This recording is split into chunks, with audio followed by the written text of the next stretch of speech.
homeopatia, na verdade, é uma técnica baseada na física. Se toda ação corresponde a uma reação de mesma força, intensidade, mas de sentido oposto, quando você aplica um estímulo semelhante ao que o indivíduo tem, ele vai te responder de forma contrária.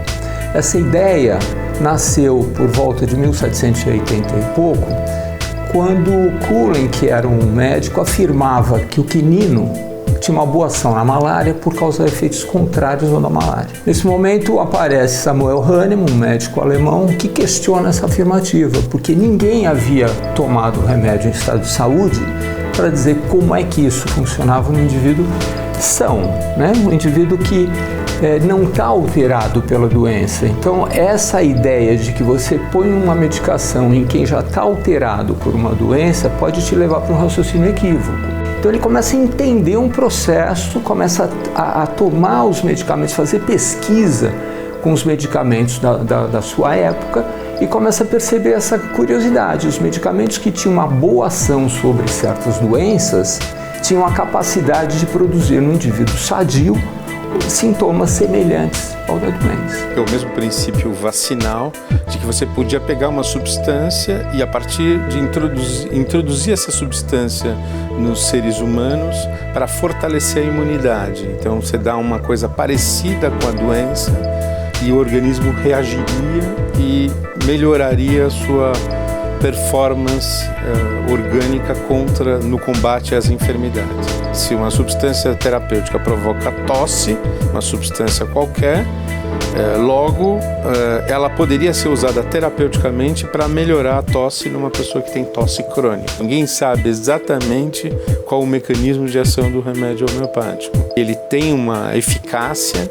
Apesar de todas as contestações, existem estudos que a gente chama de meta-análises, que são análises de análises clínicas, mostrando que a homeopatia tem efetividade clínica. O fato é que existe o efeito biológico, ainda que a gente não sabe explicar completamente como se dá esse efeito biológico. A minha relação com os tratamentos homeopáticos eu vejo meio de duas formas. Eu tive relação com ela para a solução de doenças ou coisas de momento, exemplo, gripes, resfriados, essas coisas que são mais pontuais, não são crônicas, como também para o tratamento ou controle ou não sei, a diminuição de sintomas ou de questões mais crônicas, como por exemplo uma coisa que me acompanha desde sempre, que é um transtorno de ansiedade. Ele é feito mesmo a longo prazo, para que você vá tomando, de certa forma tome todos os dias, ou tome uma dose de manhã, uma dose à noite, mas por todos os dias, por um prazo indeterminado, que pode ser pro resto da sua vida, pode ser por 2 anos, 2 meses. Whatever. Por ser criança, por ter um organismo em desenvolvimento, para minha mãe era uma forma de tratamento muito menos invasiva mesmo e muito menos agressiva para um corpo em desenvolvimento e para o meu organismo. Um tratamento com homeopatia que de certa forma é uma questão mais natural e até um pouco mais completa, pensando num todo, até porque num caso desse como um transtorno de ansiedade, é muito importante o pensamento num todo, porque não é uma coisa que é causada por uma coisinha desfuncionando objetiva, uma coisa que afeta muitas áreas do corpo e dos sentimentos, etc. O corpo é uma construção. Quando a gente nasce, trata-se de um organismo. A construção de um corpo, ela vai depender de toda a vida e todas as linhas que atravessarem essa vida. Sociais, familiares, emocionais. Então, os corpos não são iguais, o organismo é igual, por isso a medicina pode cuidar do organismo. A medicina não cuida exatamente dos corpos, ela cuida dos organismos, que têm as mesmas funções, os órgãos devem fazer as mesmas coisas, quando eles disfuncionam ou quando eles adoecem, as coisas se dão mais ou menos da mesma maneira. O corpo não. O corpo, ele é feito dos afetos e das emoções também. A construção do psíquico se dá a partir do momento em que esse organismo tem uma necessidade e um outro humano necessariamente venha atender essa necessidade. Eu uso a homeopatia desde sempre, desde que eu me entendo por gente. Minha mãe que me apresentou porque eu tinha muita infecção na garganta, comecei a fazer um tratamento e melhorou muito. Hoje em dia eu uso para o tratamento de garganta e também para ansiedade. Eu acho que é totalmente diferente você ir numa homeopata e em outro médico. Na questão emocional mesmo. Chegar no médico, conversar com ele, Não adianta você chegar lá, ele vai te dar alguma coisa, você não vai melhorar com isso. Você tem que ver desde o começo por que você teve aquilo, pra ver tudo que eu realmente tenho que mudar e preciso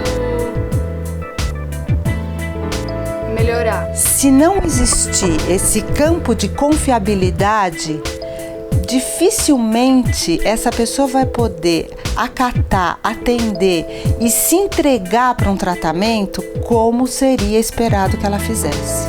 Então, a relação médico-paciente, que hoje em dia é totalmente esgarçada, que o paciente mesmo nem é visto. É comum você ouvir as pessoas dizerem, bom, troquei de médico, fui para isso, fui para aquilo. Ela não tem um vínculo com aquele médico. Essa sensação de ser uma consulta completa, que o médico tenta ver desde questões suas emocionais até questões de enfermidade que você está apresentando, afete cada pedacinho do seu organismo. O bom atendimento é a qualidade da presença do médico na escuta do paciente. Quer dizer, se o médico está presente e ele está inteiro na consulta, ele tem tempo para investigar o que a gente chama de uma semiologia rica, que é apreender todos os sintomas da pessoa que fala, que narra a sua história, é uma boa consulta. Eu acho que é uma questão mais terapêutica. Acho que também a gente tem que ter fé no que a gente toma, né? Porque você tá ingerindo aquilo pra quê? Você tem que saber o que você tá procurando naquele remédio. Tem a questão do placebo também, né? Eu acredito que seja um pouco. Aqui a gente está falando de ciência e de estar ciente do que você está fazendo. Quando o Hahnemann entende que ele tem que dar alguma coisa que produz problemas, ele também entende que ele precisa diluir essa substância para ver até que ponto a menor quantidade passa a ter um bom efeito ainda. E aí ele parte para altas diluições. Ele mesmo sabia que ele não estava trabalhando com a matéria, mas com a informação dessa matéria. Portanto, quando a gente quer desbancar o medicamento homeopático, eu vou pegar toda a racionalidade da química e vou demonstrar que o remédio homeopático não tem molécula do princípio ativo. Não tem mesmo. Agora, quem vai dar essa resposta para a gente é a física. Hoje você sabe que a molécula da água, ela tem uma característica importante que é de armazenamento de informações. Que o celular está cheio de informações no chip. Então, se eu tentar estudar o medicamento homeopático com a racionalidade só da química, muito provavelmente eu não vou concluir absolutamente nada. O que me incomoda é esse estigma, relacionar única e exclusivamente a homeopatia com o placebo. Sendo que o placebo é uma coisa que todo mundo sabe que existe, é uma forma de teste de medicamentos, etc. Mas ela não é uma coisa que não é exclusiva da homeopatia. Acho que ela nem nasceu com homeopatia. Você pode ter um medicamento placebo, um tratamento placebo, igualmente com a alopatia, com a medicina tradicional de laboratório. Uma parte da comunidade científica reconhece que o tipo de preconceito contra essa investigação, porque é um processo em investigação, é uma atitude não científica. O placebo é uma arma terapêutica. Você observa efeitos de pessoas que tomam placebo, independente de serem homeopatia ou não homeopatia, e que tem uma melhora do estado imune delas por autossugestão. E isso não quer dizer que o placebo não tem um efeito biológico. Agora, os remédios homeopáticos não são placebos. Isso eu posso te afirmar. Você tem eficácia nessa terapêutica e aí você não pode acusar os animais de efeito placebo, né? Assim, quer dizer, você até pode, mas não é muito plausível, né? Quer dizer, essa ideia de que o medicamento em si é só um placebo, ele vai por terra quando você vai tratar bebês, quando você vai fazer uso do medicamento na veterinária, né? Você vai observar uma evolução de um indivíduo que sofreu um trauma. O futuro vai ser definido pelo tipo do que a sociedade quer como medicina.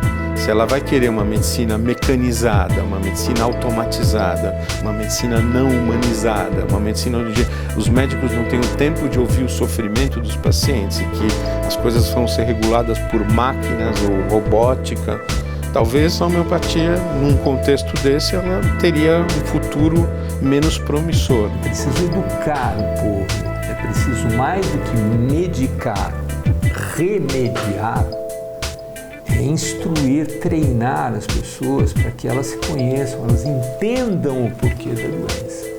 Eu acho que esse trabalho tem que ser feito de uma forma maciça, né?